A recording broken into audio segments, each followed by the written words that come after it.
ओम श्री गुरु सच्चिदानंद साईनाथ महाराज की जय। जय साईं राम। आज अध्याय 8 को प्रारंभ करते हैं। इस संसार में मानव जन्म अति दुर्लभ है। हर मनुष्य की मृत्यु तो निश्चित ही है। वह किसी भी क्षण उसका आलिंगन कर सकती है। ऐसी ही धारणा कर हम अपने ध्येय की प्राप्ति में सदैव तत्पर रहना चाहिए। जिस प्रकार खोए हुए राजकुमार की खोज में राजा प्रत्येक संभव उपाय प्रयोग में लाता है, इसी प्रकार किंचित मात्र भी विलंब न कर हमें अपने अभीष्ट की सिद्धि के हेतु शीघ्रता करनी सर्वथा उचित है। अतः पूर्ण लगन और उत्सुकता पूर्वक अपने ध्येय, आलस्य और निद्रा को त्याग कर हमें ईश्वर का सर्वथा ध्यान रखना चाहिए। यदि हम ऐसा ना कर सके तो हमें पशुओं के स्तर पर ही अपने को समझना पड़ेगा। अधिक सफलता पूर्वक और साक्षात्कार को सुलभ प्राप्त करने का एकमात्र उपाय है कि किसी योग्य संत या सद्गुरु के चरणों की शीतल छाया में आश्रय लेना, जिससे कि ईश्वर साक्षात्कार हो चुका हो।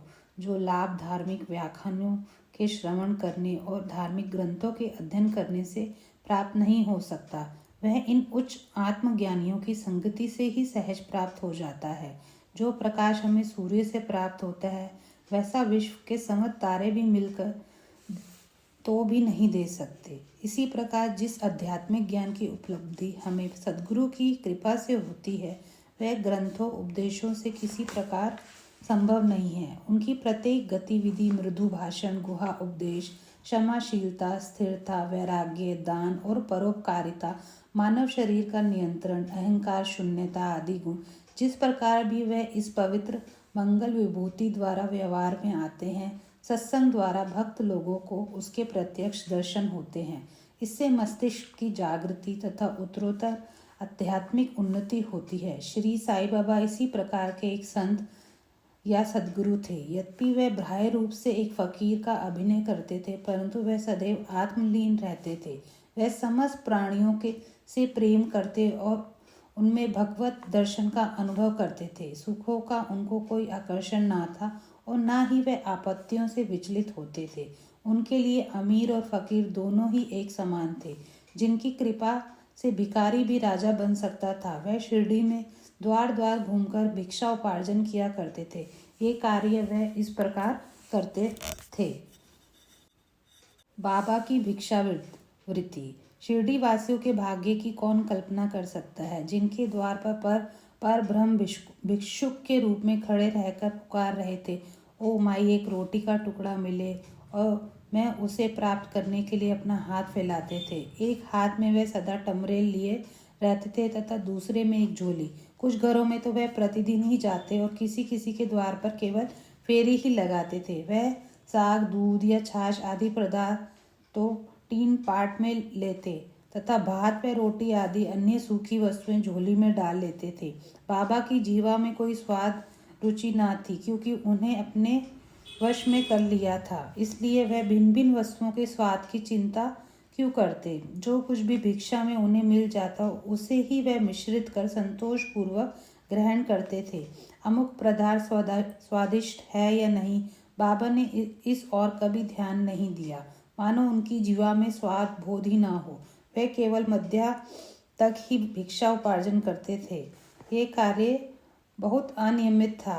किसी दिन तो वह छोटी सी फेरी ही लगाते और किसी दिन 12 बजे तक वह एकत्रित भोजन एक कुंडी में डाल देते, जहाँ कुत्ते, बिल्लियाँ, कौवे आदि स्वतंत्रता पूर्वक भोजन करते थे। बाबा ने उन्हें कभी नहीं भगाया। एक स्त्री भी जो मस्जिद में झाड़ू लगाया करती थी, रोटी के 10-12 टुकड़े उठाकर अपने घर ले जाती थी, परंतु किसी ने भी कभी उसे नहीं रोका। जिन्होंने स्वप्न में भी बिल्लियों और कुत्तों को भी कभी दुत्कार नहीं भगाया, वह भला निसहाय गरीबों की रोटी के कुछ टुकड़ों को उठाने से क्यों रोकते। ऐसा महान पुरुष का जीवन धन्य है। शिरडी वासी तो पहले उन्हें केवल एक पागल ही समझते थे और वह शिरडी में इसी नाम से विख्यात भी हो गए थे। जो भिक्षा के कुछ टुकड़ों पर निर्वाह करता हो, भला उसका कोई आदर कैसे करता। परंतु यह तो उदार हृदय और त्यागी और धर्मात्मा थे। यद्यपि वह बाहर से चंचल और अशांत प्रतीत होते थे, परंतु अंतःकरण से दृढ़ और गंभीर थे।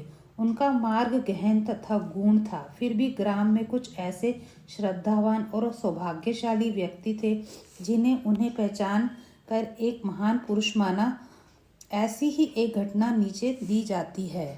बाईजा बाई की सेवा। तात्या पोते की माता, जिनका नाम बाईजा बाई था, दोपहर के समय एक टोकरी में रोटी और साग लेकर जंगल को जाया करती थी। वह जंगल में कोसों दूर तक जाती और बाबा को ढूंढकर उनके चरण पकड़ती थी। बाबा तो शांत और ध्यान मग्न बैठे रहते थे।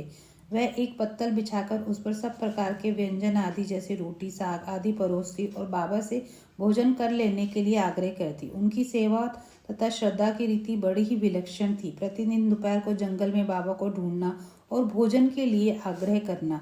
उनकी इस सेवा और उपासना की स्मृति बाबा को अपने अंतिम क्षणों तक बनी रही। उनकी सेवा का ध्यान कर बाबा ने उनके पुत्र को बहुत लाभ पहुंचाया।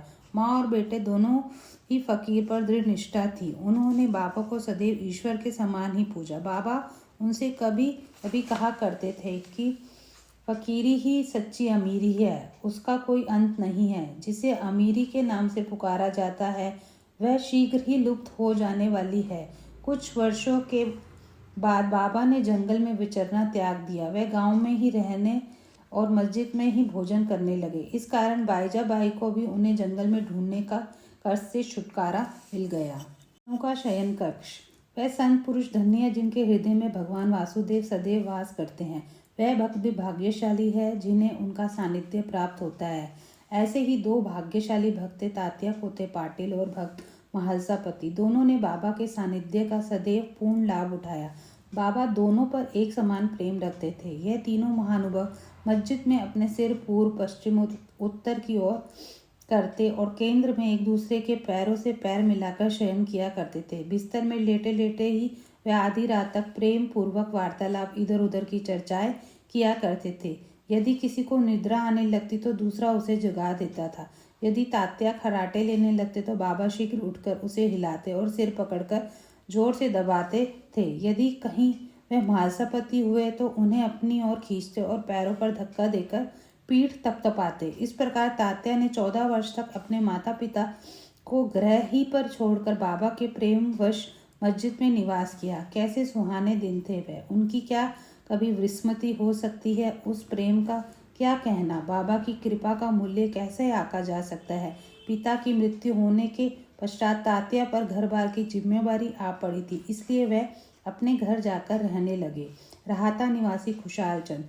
शिरडी के गणपत तात्या पोते को बाबा बहुत ही चाहते थे। वह राहता के मारवाड़ी सेठ श्री चंद्रभान को भी बहुत प्यार करते थे।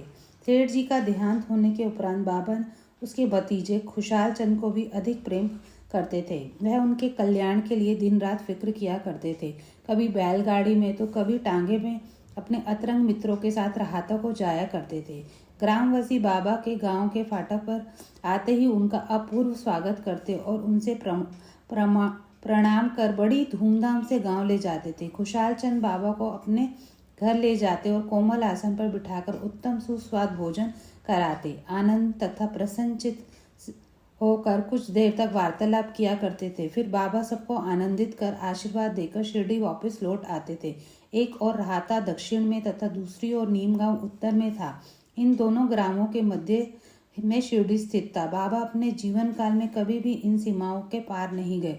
उन्होंने कभी रेलगाड़ी नहीं देखी, ना ही कभी उन्होंने प्रवास किया, परंतु फिर भी उन्हें सब गाड़ियों के आगमन का समय ठीक ठाक ज्ञात रहता था। जो भक्तगण बाबा से लौटने की अनुमति मांगते और आदेशानुकाल चलते वह कुशल पूर्वक घर पहुंच जाते थे, परंतु इसके विपरीत जो अवज्ञा करते उन्हें दुर्भाग्य व दुर्घटनाओं का सामना करना पड़ता।